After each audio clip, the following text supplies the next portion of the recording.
देवळाली प्रवरा नगर परिषदेत महाराष्ट्र दिन आणि कामगार दिन मोठ्या उत्साहात आणि देशभक्तीपर वातावरणात साजरा करण्यात आला।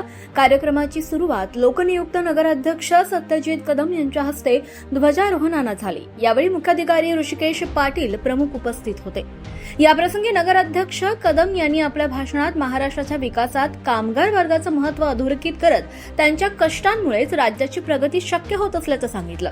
तसंच नगर परिषदेच्या माध्यमातून नागरिकांसाठी राबवण्यात येणाऱ्या विविध विकास कामांची माहिती देत भविष्यातही अधिक सुविधा उपलब्ध करून देण्याचा संकल्प व्यक्त केला।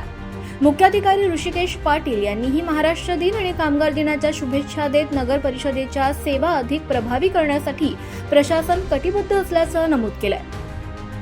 कार्यक्रमात महाराष्ट्र अग्निशमन सेवा संचालनालय मुंबई यांच्या वतीनं राबवण्यात येणाऱ्या अग्निसुरक्षा अभियानांतर्गत देवळाली प्रवरा नगर परिषदेसाठी अत्याधुनिक फायर अँड रेस्क्यू वाहन उपलब्ध करून देण्यात आलंय। या वाहनाचे लोकार्पण नगराध्यक्ष सत्यजित कदम आणि मुख्याधिकारी ऋषिकेश पाटील यांच्या हस्ते करण्यात आलं। या नव्या वाहनामुळे शहरातील आग आणि आपत्ती व्यवस्थापन अधिकच वेगवान आणि सक्षम होणार असून नागरिकांच्या सुरक्षिततेमध्ये मोठी भर पडणार आहे। यावेळी नगरसेवक दासू पठारे, शरद वाळुंज, सौरभ मुसमाडे, केदारनाथ चव्हाण, गणेश तांबे, सुभाष देठे, सूर्यकांत कदम, मेजर भाऊसाहेब मुसमाडे आदी मान्यवर उपस्थित होते। तसेच कार्यालय अधीक्षक रामदास मस्के, अग्निशामक विभाग प्रमुख भारत साळुंके, संभाजी वाळके, उत्तम मुसमाडे यांच्यासह नगर परिषदेचे अधिकारी आणि कर्मचारी मोठ्या संख्येने उपस्थित होते।